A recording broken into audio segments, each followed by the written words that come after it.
Well, great ending to a long trip. So, like I said pregame, we had a great opportunity tonight to to try to go 3-3 on a long road trip. So we lost our starting power forward halfway through it, and the group has really done nice job of just finding a way to keep competing. For the most part, playing some pretty good basketball. So it'll make the flight a little easier for the guys and my staff on the way home. And got some really nice performances from different people. I thought Tyrese really got himself going early and never really looked back. De'Aaron took over at times, and we did some really good things out there tonight. All right, we will start with James here. Yeah, Luke, when you look at Tyrese and De'Aaron combining for 58 points, just how exciting is it for you to kind of envision what the future is for that pair? Yeah, it's great, and that's like we talked about pregame, James. And I know that team was coming off a back-to-back, and they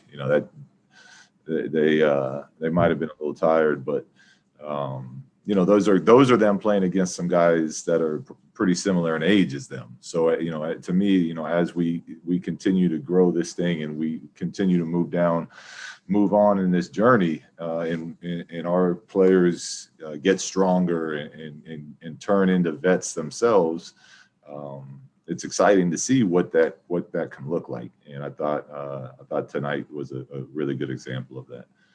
Sean Cunningham.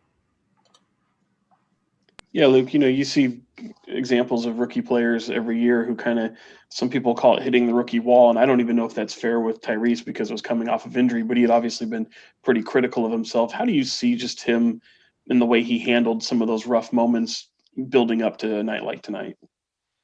He was great because he stays confident. That's really what you kind of worry about with young players is them, any player really. If you lose your confidence, it's tough in pro sports, but he stayed confident throughout. He continued to work, continued to be aggressive. He just wasn't making shots. So it was really nice to see him to find that groove again tonight. Tony Harvey. Oh, Tony, you muted. Unmute. Okay. You hear me now? Yeah, I got you, Tony. Cool. Just wanted to get your commentary on the defense tonight. Sexton, he's an explosive player. The Kings pretty much kept him kept him contained, throughout the time, not letting him get in, those 20 points, 30-point scoring efforts. Overall, what do you think? How the Kings played on defense tonight? Yeah, our defense in the first quarter was awful. I mean, it was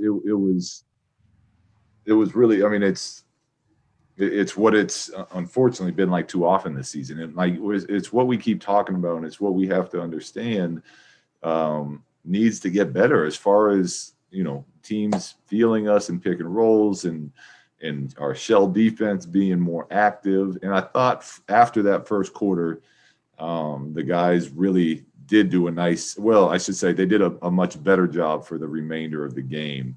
But yeah, it's still, so 3 out of the 4 quarters, I thought we played pretty good defense, but it's still the number one priority for us for us to make the biggest gains.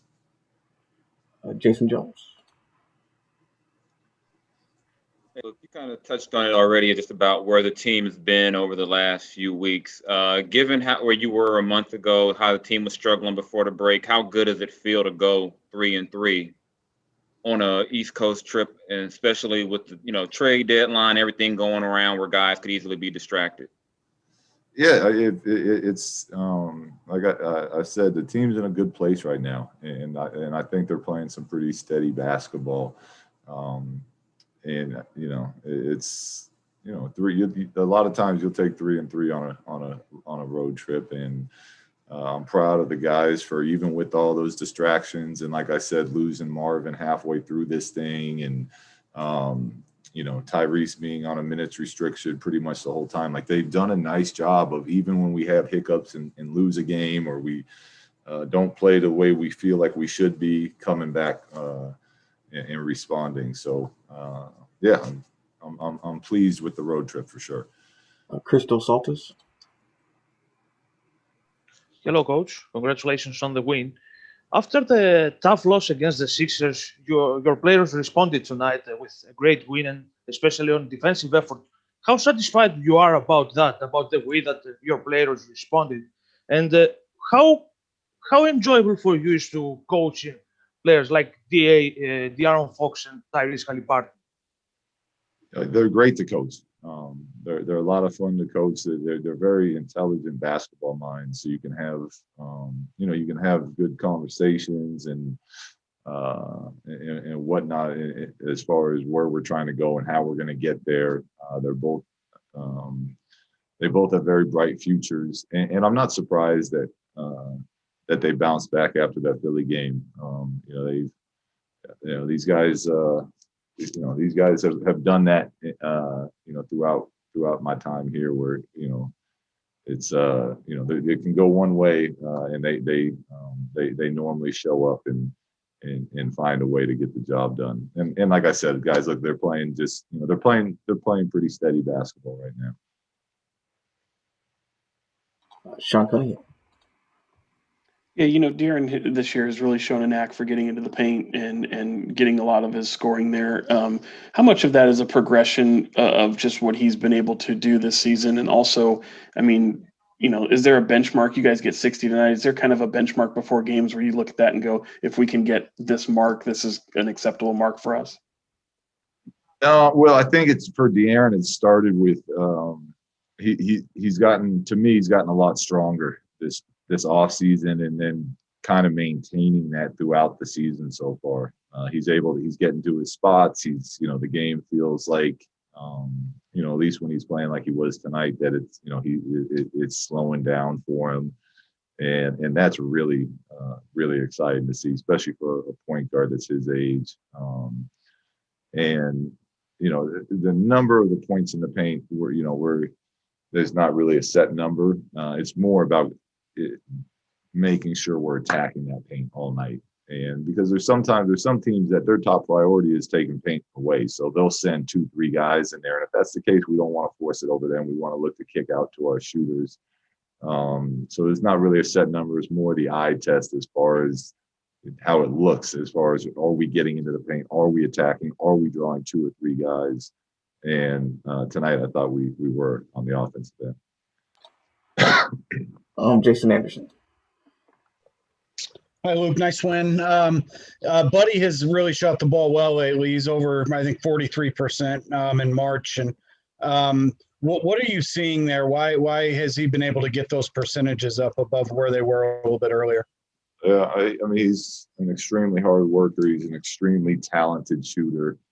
When shooters are that good or slumping, it's only a matter of time before they start making them again. So, I think it's just one of those things where it was, they were going to start going in. And I think he has done a really nice job of, as that percentages have gone up to, really, taking a majority of the type of shots we want him taking. And when he's doing those catch and shoots, he's pretty lethal from out there. He's talked in the past about teams like top locking him and stuff, and just how defense is adjusted to him. Are you seeing any changes in the way he kind of counters those moves from the defense, or is it strictly just a rhythm thing? Yeah, no, he's gotten better at that for sure, countering it. But a lot of the times the counters on the top locks and whatnot, they end up getting someone else open. So I think the rhythm of his threes are more of, he's making more open ones, and then he's doing a good job of letting De'Aaron and Tyrese and Harrison kind of create for him, and him and Rashawn have found a nice little rhythm between the two of them when the occasional time Buddy is bringing it up and running into drags with Rashawn. He's knocking down some of those as well. Tony Harvey, the last question. Tony?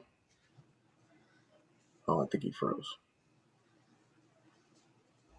Tony, can you hear us? Thank you. I'm sorry. Yeah, I did freeze up there for a minute. I just had one question. Thanks, Rasan. Yeah, Coach, you know, the two buzzwords that you've been mentioning, you know, for the last 2 or 3 months have been consistency and communication. The latter part, communication, how do you feel about that in the last few games on the road trip? I noticed Harrison Barnes, you know, he was hollering out 5 seconds left on the shot clock, and everybody, you know, was alert at one point in the game. So what's your thoughts about the communication right now? Yeah, it's gotten better, Tony. It has, and you're right. We've been talking a lot about those things, and the communication has been getting better. And I mean, it's, you know, as communication gets better, so does consistency. They kind of go hand in hand. But we're still at a point where you know, it's not just an every possession thing where we're calling out coverages and calling out, you know, switches and whatnot on defense. So it's still something that's a work in progress, but it has gotten much better as the season's gone on.